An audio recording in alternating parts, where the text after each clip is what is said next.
Praise the lord. హల్లెలూయా.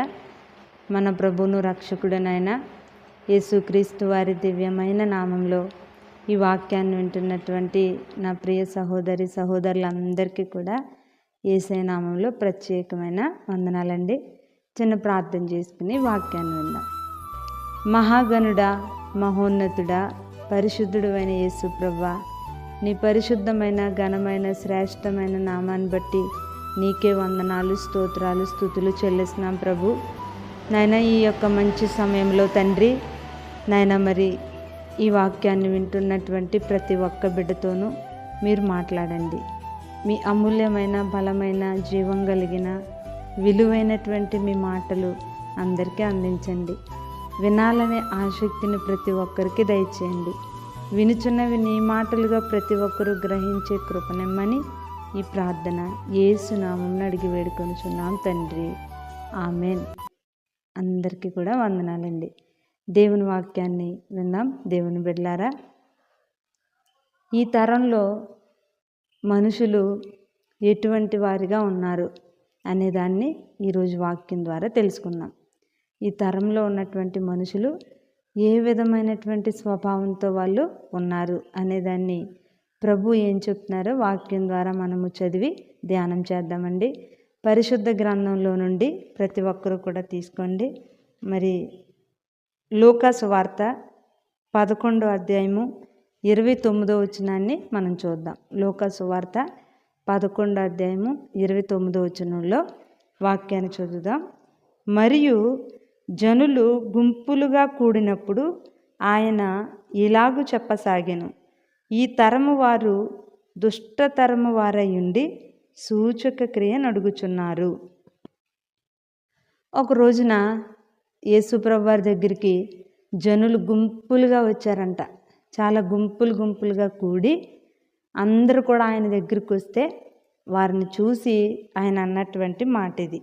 జనులు గుంపులుగా అంటే జన సమూహాలుగా వందల కొలదిగా వేల కొలదిగా వచ్చినటువంటి సమయంలో ప్రభు చెప్పిన మాట ఏంటనంటే, ఈ జనులు దుష్టతరము వారై ఉన్నారు. ఏమంటున్నాడంటే, ఈ తరము వారు దుష్టతరము వారై ఉండి సూచక క్రియ నడుగుచున్నారు. ఈ తరం అంటే ఈ తరంలో అందరూ కాదు, మరి కొందరు వాళ్ళు ఏ విధంగా ఉన్నారంటే దుష్టతరం వారిగా ఉన్నారు. దుష్టతరం వాళ్ళంటే ఏంటనంటే వాళ్ళు దేవుని దగ్గరికి వచ్చిన వాళ్ళే. అక్కడ ప్రభు చెప్పింది ఎవరితో అంటే ప్రార్థనకు వచ్చినటువంటి వాళ్ళతోనే. ప్రార్థనకు వచ్చి యేసుప్రభు ముందు కూర్చున్నటువంటి వారిని, అంటే యేసుప్రభు ఎదురుగా ఉన్నటువంటి ఆ గుంపులుగా ఉన్నటువంటి జనాలను ప్రభు చూసి చెప్తున్నమాట ఇది. ఈ జనులు దుష్టతరం వాళ్ళు. దుష్టతరం వాళ్ళు కాబట్టి వాళ్ళు ఎందుకు వచ్చారంటే, అంత జనాలుగా అంత గుంపులుగా వాళ్ళు వచ్చింది ఎందుకంటేనంట సూచక క్రియను అడగడానికి వచ్చారంట. కానీ ప్రభు యొక్క మాటను విందామని కానీ ప్రభువులో ఉన్నటువంటి ఆ యొక్క కార్యాలను తెలుసుకుందామని కానీ వచ్చినటువంటి వాళ్ళు కాదంట. అంటే ఇక్కడ ప్రభు చెప్తున్నటువంటి మాటకి భావం ఏంటనంటే దుష్టతరం వాళ్ళు. దుష్టతరం వాళ్ళు అంటే ఎవరనంటే ప్రభువుని నమ్మిన వాళ్ళే, ప్రభువుని నమ్మి ప్రార్థనకు వెళ్ళే వాళ్ళే. కానీ వాళ్ళని దుష్టతరం అని ఎందుకని అన్నాడంటే, వాళ్ళు ప్రభు మీద ప్రేమతో కానీ వాక్యం వినాలని కానీ ప్రభువులో ఇంకా ఆత్మీయంగా వృద్ధి పొందాలని కానీ సత్యంలోకి నడవాలని కానీ వచ్చిన వాళ్ళు కాదంట. వాళ్ళకి ఏంటనంటే ఏదో ఒక అద్భుత కార్యం జరిగితే సరిపోద్ది, ఏదో ఒక సూచక క్రియ వాళ్ళకి జరిగితే సరిపోద్ది. వాళ్ళకి కావాల్సింది ఏంటంటే దేవుడు కాదు, వాళ్ళకి కావాల్సింది ఏంటంటే అద్భుతాలు. మనం ఇవాళ క్రైస్తవ్యంలో చూసినట్లయితే ఎక్కడ చూసినా గుంపులుగా, ఎక్కడైనా సభెట్టిన గుంపులుగా వెళ్తారు జనాలు. ఎక్కడెక్కడికో చాలా వేల కొలదిగా లక్షల సంఖ్యలో ఉండేటువంటి వాళ్ళు ఉన్నారు. కానీ వాళ్ళలో అనేక మంది వాక్యం వినాలని వచ్చిన వాళ్ళు ఉండరు. అసలు ప్రభు కోసం తెలుసుకోవాలని ఇంకా ఆత్మీయంగా బలపడాలని వచ్చిన వాళ్ళు ఉండరు. కానీ వాళ్ళు దేనికోసం వస్తారంటే సూచక క్రియలు వాళ్ళకి కావాలి, అద్భుతాలు మాత్రమే జరగాలి వాళ్ళకి. వాళ్ళకి పరలోక రాజ్యము వద్దు, ప్రభువు వద్దు, వాక్యము వద్దు, వాళ్ళకి దేవునిలో ఉన్నటువంటి ఆత్మీయతలో నడవాలనే ఆశ వాళ్ళలో ఉండదు. కానీ వాళ్ళకి కేవలం ఏంటనంటే అద్భుత కార్యాలు జరిగితే సరిపోద్ది. అటువంటి వారిని ఉద్దేశించి ప్రభు చెప్తున్న మాట ఏంటంటే, దుష్టతరం వాళ్ళు వీళ్ళకి నేనక్కర్లేదు, వీళ్ళకి కార్యాలు మాత్రమే కావాలి. చాలామంది ప్రభు దగ్గరికి వెళ్తూ ఉంటారు. 7 వారాలని 3 వారాలని మరి ఒక్కొక్క ఊరు చాలామంది వెళ్తూ ఉంటారు. అక్కడెక్కడికి తిరుగుతూ ఉంటారు. వాళ్ళు ఎందుకు వెళ్తున్నారంటే నిజంగా అక్కడ ఏం వాక్యం చెప్తారని కాదు, నిజంగా ప్రభువు అక్కడ ఉన్న దైవ సేవకుల నుండి ఏం మాట్లాడతారా అని వెళ్ళేవాళ్ళు కాదు. అక్కడికి వెళ్తే ఏదో జరుగుతుంది మాకు అని. కొంతమంది ఏమో పెళ్ళిళ్ళు కావాలని, కొంతమంది ఏమో పిల్లల కోసం, ఇంకా కొంతమంది మగ పిల్లలు పుట్టాలని, ఇంకా కొందరు ఇల్లు కట్టుకోవాలని, ఇంకా మరికొంతమంది ఆస్తులు సంపాదించుకోవాలని, వాళ్ళకి అనుకున్న కార్యాలన్నీ జరిగిపోవాలని, మరి 7 వారాలని 3 వారాలని ఇలా రకరకాలుగా వెతికేటువంటి వాళ్ళని చూసి ప్రభు చెప్తున్న మాట ఇది. ఏమనంటే వీళ్ళు దుష్టతరం వీళ్ళకి ఏం కావాలంటే సూచక క్రియలే కావాలి. నిజంగా ఇవాళ మనం దేవుణ్ణి నమ్ముకున్న వాళ్ళలోనే ప్రభు చెప్పేది కూడా అన్యులను ఉద్దేశించి చెప్పిన మాట కాదు ఇది. కేవలం ప్రభుని నమ్ముకున్న వారిని ఉద్దేశించి ఆయన చెప్పిన మాట ఇది. ఏమనంటే ఈ తరం వారు దుష్టతరం వాళ్ళు కాబట్టి వాళ్ళకి వాక్యం వద్దు, ప్రార్థన వద్దు, దేవుని మీద ఆసక్తి లేదు, పరలోక రాజ్యం కోసం తెలుసుకోవాలనే కోరిక లేదు, రాకడ వస్తుందనే భయము ఉండదు, దేవుని రాజ్యానికి వెళ్ళాలనే ఆశ వాళ్ళకి ఉండదు. కానీ వాళ్ళ కోరిక అంతా ఏంటనంటే, వాళ్ళ ఆశ అంతా ఏంటనంటే సూచక క్రియలు జరగాలి, అద్భుతాలు జరగాలి, వాళ్ళు అనుకున్న కార్యాలు జరగాలి. వాటి కోసమే వెతుకుతారు దేవుణ్ణి. ఎక్కడెక్కడికో వెళ్తారు, దూర ప్రాంతాలు వెళ్తారు, ఎవరెక్కడికి రమ్మంటే అక్కడికి తిరుగుతారు. వాళ్ళు అంత పరిగెత్తేది, అంత ఆశపడేది, అంత ప్రయాసపడేది, అన్ని ఊర్లు తిరిగేది దేనికోసం అంటే దేవుని కోసం కాదు, వాక్యం కోసం అంతకన్నా కాదు, ప్రభు మీద ప్రేమ అంతకన్నా లేదు. కానీ వాళ్ళ కోరిక, వాళ్ళ వాంఛ ఏంటనంటే సూచక క్రియలు మాత్రమే వాళ్ళు ఆశిస్తారు. కాబట్టి ప్రభు చెప్పే మాట ఇది ఎవరిని ఉద్దేశించంటే సూచక క్రియలు అద్భుతాలు మాత్రమే జరగాలని వెళ్ళే వాళ్ళే దుష్టతరం అంటున్నాడు. కాబట్టి వాక్యాన్ని వింటున్నటువంటి నా ప్రియమైన దేవుని బిడ్డ, కడవరి దినాల్లో మనం ఉన్నాం.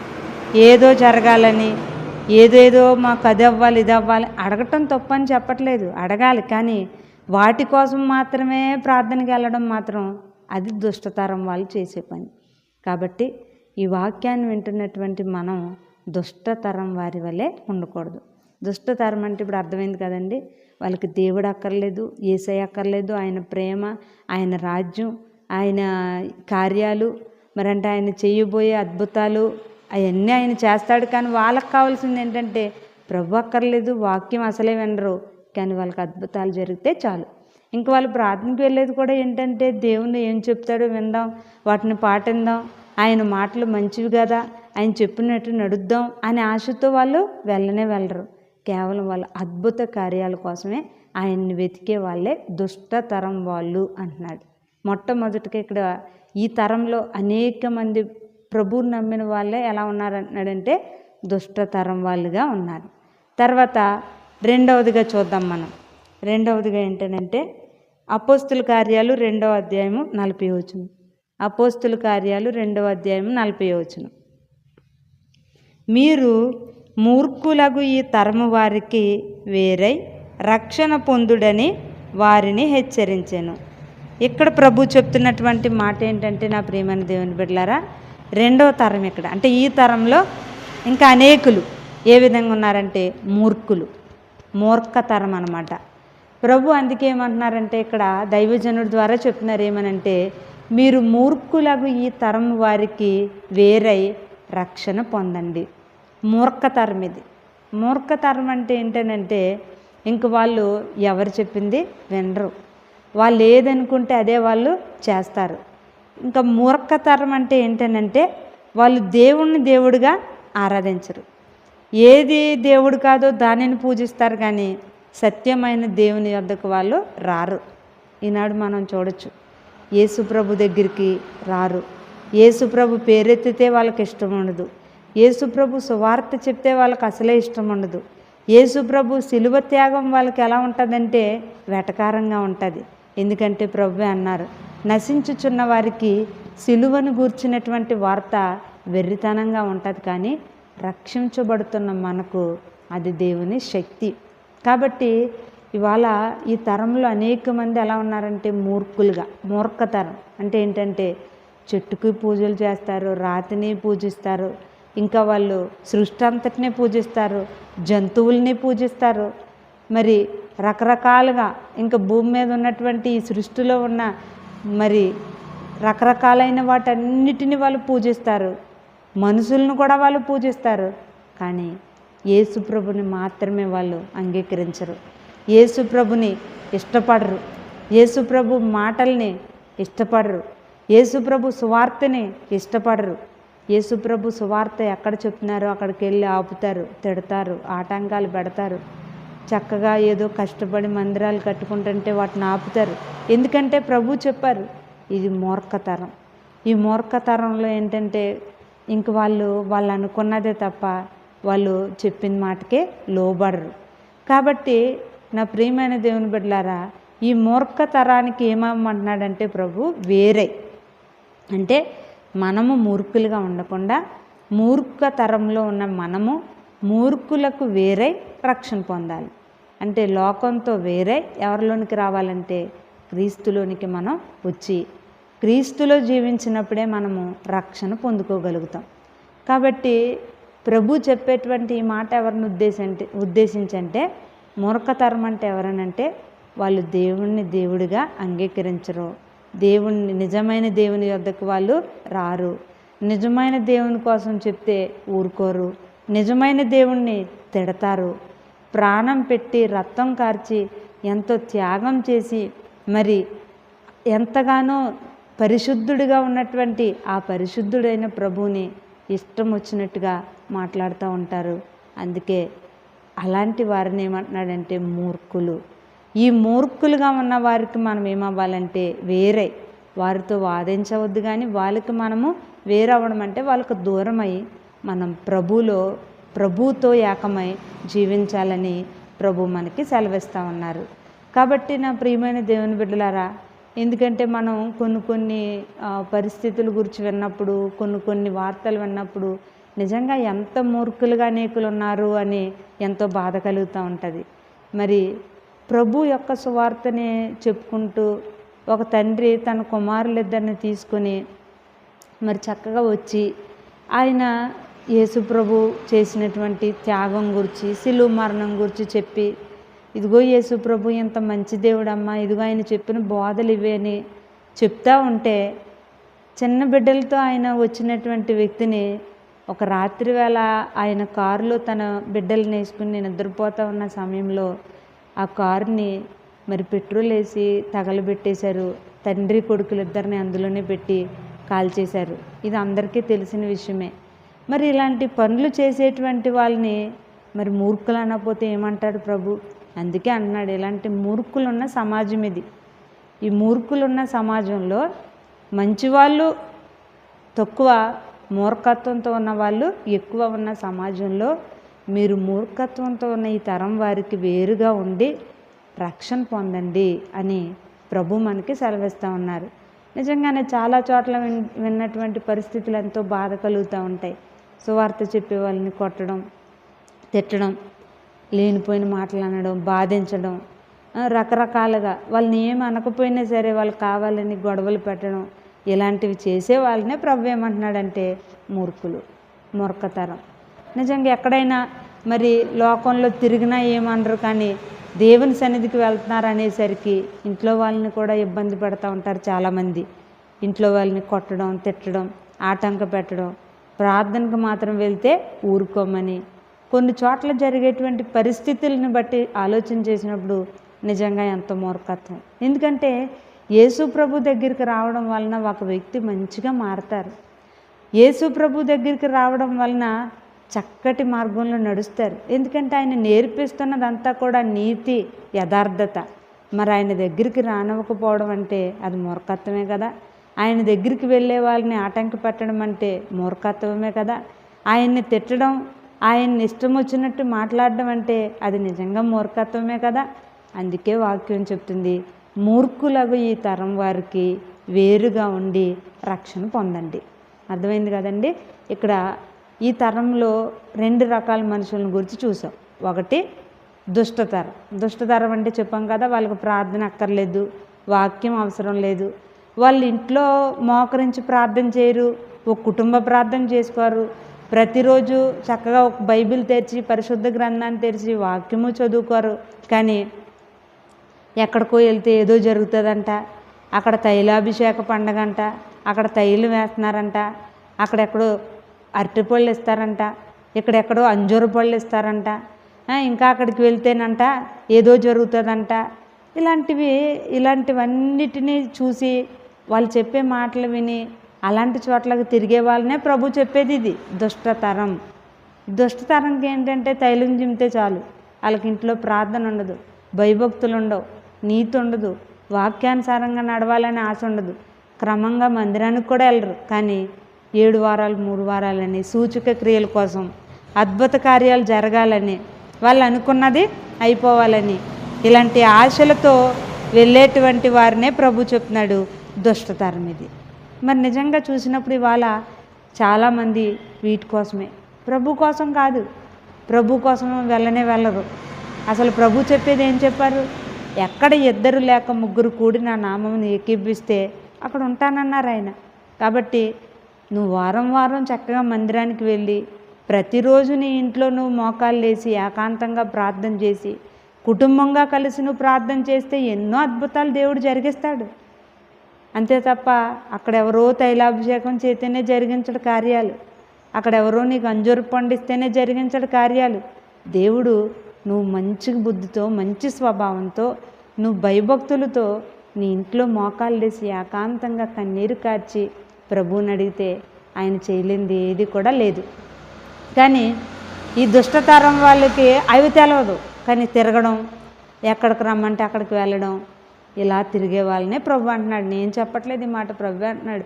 అనేక మంది వచ్చేస్తే గుంపులుగా జనాలు ఉంటే గుంపులను చూసి చెప్తున్నాడు ఆయన, దుష్టతరం వాళ్ళు, వీళ్ళకి వాక్యం కాదు, వీళ్ళు నా మీద ప్రేమతో వచ్చిన వాళ్ళు కాదు, ఏం జరుగుతుందా అని వచ్చిన వాళ్ళని ప్రభువే చెప్తున్న మాట ఇది. కాబట్టి 1 దుష్టతరం, 2 మూర్ఖతరం. మూర్ఖులంటే చెప్పాను కదండి, వాళ్ళకి ప్రభు అంటే అసలు ఇష్టం ఉండదు, సువార్త అంటే ఇష్టం ఉండదు, దేవుని రాకడని చెప్పామనుకోండి వాళ్ళకి వెటకారంగా ఉంటుంది, యేసు ప్రభు సిలువ మరణం వాళ్ళకి వేళాకోళం కింద ఉంటుంది.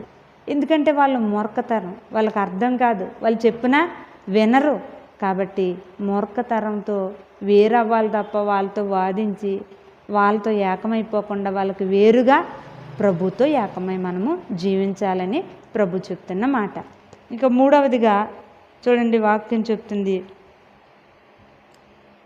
సామెతల గ్రంథం 30వ అధ్యాయము 11వ వచనం. ఈ తరంలో ఇంకా అనేక మంది ఎలా ఉన్నారో చెప్తున్నారు ఇక్కడ. తమ తండ్రిని శపించుచు తల్లిని దీవించని తరము కలదు. ఈ తరంలో ఇంకా అనేక మంది ఎలా ఉంటారంటేనంట, తండ్రినేమో శపిస్తారంట, తల్లినేమో దీవించరు. అంటే కన్న తల్లిదండ్రులు చేసిన త్యాగం, వాళ్ళు చేసినటువంటి మేలులు అన్నిటినీ కూడా మర్చిపోయి వాళ్ళ మీద తిరగబడేటువంటి తరం. నిజమే కదండి.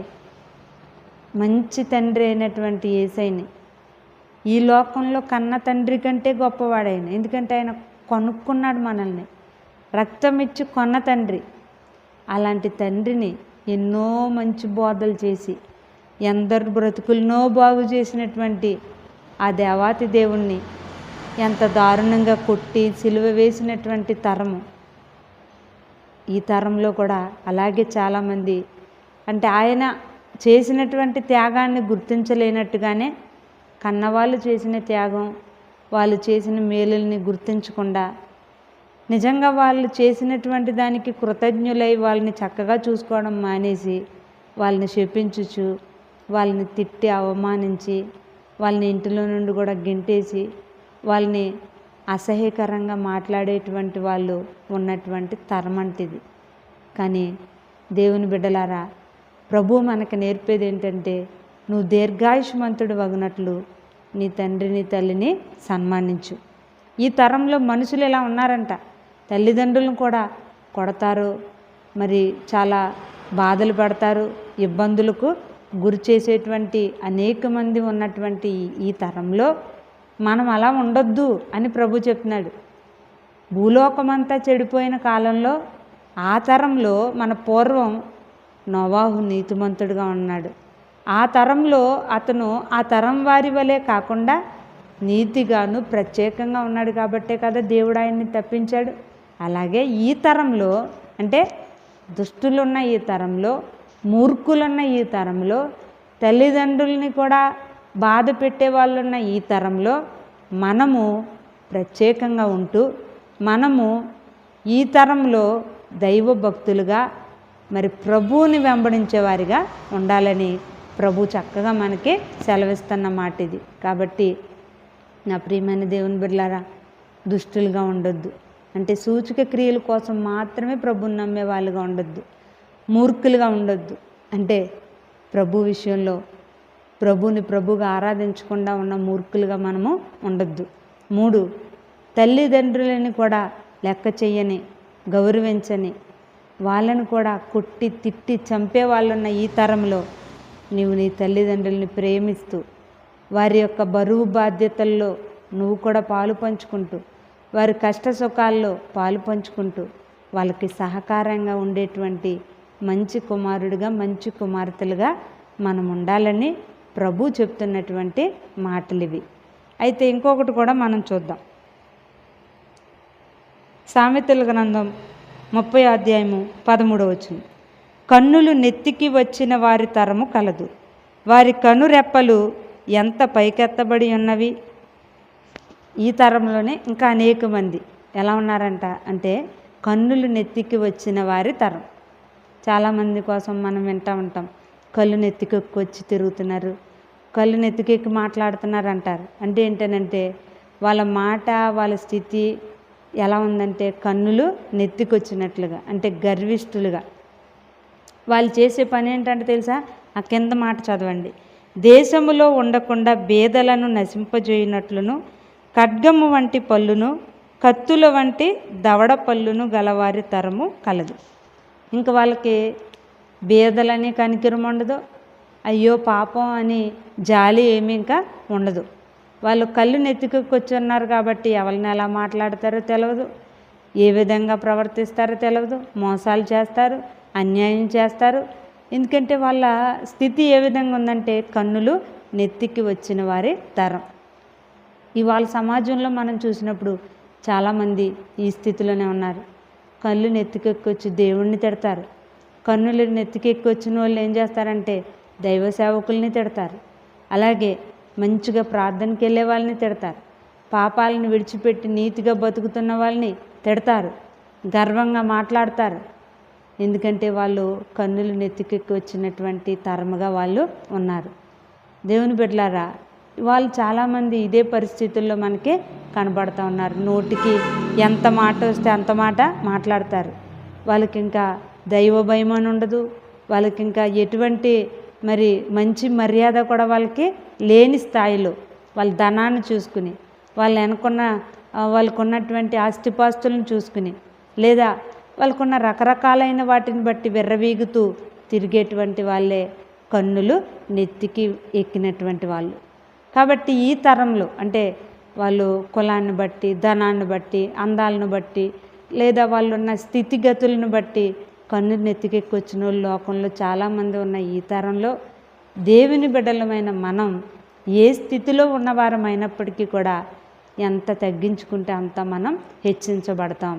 కాబట్టి నా ప్రియమైనటువంటి సహోదరి సహోదరులారా, ప్రభు చెప్తున్నారు ఇవాళ ఏమనంటే ఈ తరంలో మనుషులు ఇదిగో ఈ రకంగా ఉన్నారు, దుష్టులుగా ఉన్నారు, మూర్ఖులుగా ఉన్నారు, తల్లిదండ్రులను కూడా శపించి అవమానించే వాళ్ళుగా ఉన్నారు, కన్నులు నెత్తికెక్కి వచ్చిన వాళ్ళు వలె ఉన్నారు. కాబట్టి మీరు ఈ తరంలో ప్రత్యేకంగా ఉండాలి. ఈ తరంలో దేవుడు అంటున్నాడు, నోవాహు నువ్వు నిందారహితుడిగా నీతిమంతుడిగా ఉన్నావు, నీవే కనబడుతున్నావు అని నోవాహును గురించి చెప్పినట్టుగా ప్రభు మనల్ని గురించి చెప్పులాగిన ఈ తరంలో మనం ఎటువంటి వారిగా ఉండాలంటే నోవాహు వలె ఉండాలి, నీతిగా, నిందారహితులుగా. అబ్రహాం వలె ఉండాలి విశ్వాసంలో, దానియేలు వలె ఉండాలి ప్రత్యేకించబడి, దావీదు వలె ఉండాలి ఎంత ఎదిగినా తగ్గింపుతో. ఇలా ఉన్న వాళ్ళనే దేవుడు ఇంకా ఇంకా పై స్థానాల్లో తీసుకువెళ్తారు. కాబట్టి మనం ఈ తరంలో ఎటువంటి వారుగా ఉన్నాం? ఒకవేళ సూచక్రియల కోసమే ఏదో అది జరగాలి ఇది జరగాలని మాత్రమే ప్రభువుని నమ్మిన వ్యక్తివా అయితే ప్రభు అంటున్నాడు దుష్టతరం అంట. అలాగే మూర్ఖులుగా ఉన్నామా? మూర్ఖత్వాన్ని విడిచిపెట్టాలి. మనందరం కూడా చివరి కాలంలో ఉన్నాం. దేవుని రాకడ అతి సమీపంగా ఉంది కాబట్టి మంచిగా మారు మనసు పొందుకుని పరిశుద్ధమైన జీవితం జీవిస్తూ ప్రభు రాకడకు సిద్ధపడదాం. ఈ వాక్యాన్ని ఎంతో శ్రద్ధగా మరి ఇంతవరకు విన్నటువంటి ప్రతి ఒక్కరిని దేవుడు బహుగా దీవించి ఆశీర్వదించునుగాక. ఆమె వందనాలండి. ప్రార్థన చేసుకుందాం. పరిశుద్ధుడివైన యేసయ్య నీకు స్తోత్రాలు. ఎంతో శ్రద్ధగా నీ మాటలను ఎవరైతే ఉన్నారో వారందరినీ దీవించండి. ఈ వాక్యాన్ని వింటున్నటువంటి వారిలో నాయన ప్రతి ఒక్కరూ కూడా తండ్రి చక్కగా ప్రభా నీలో ఆత్మీయంగా అభివృద్ధి పొందినట్లు సహాయం చేయండి. ఒకవేళ ఎవరైనా బలహీనులుగా ఉంటే వారిని ముట్టి బాగు చేయండి.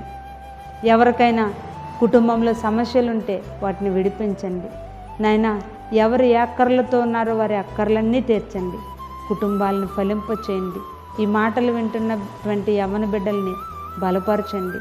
నాయన ఎవరు వింటున్నారో వాళ్ళందరిలోనూ ఈ మాటల్ని నాటి 30 60 100 ఫలింపు దయచేయమని ఈ ప్రార్థన యేసు నామమున అడిగి వేడుకొంచున్నాం తండ్రి.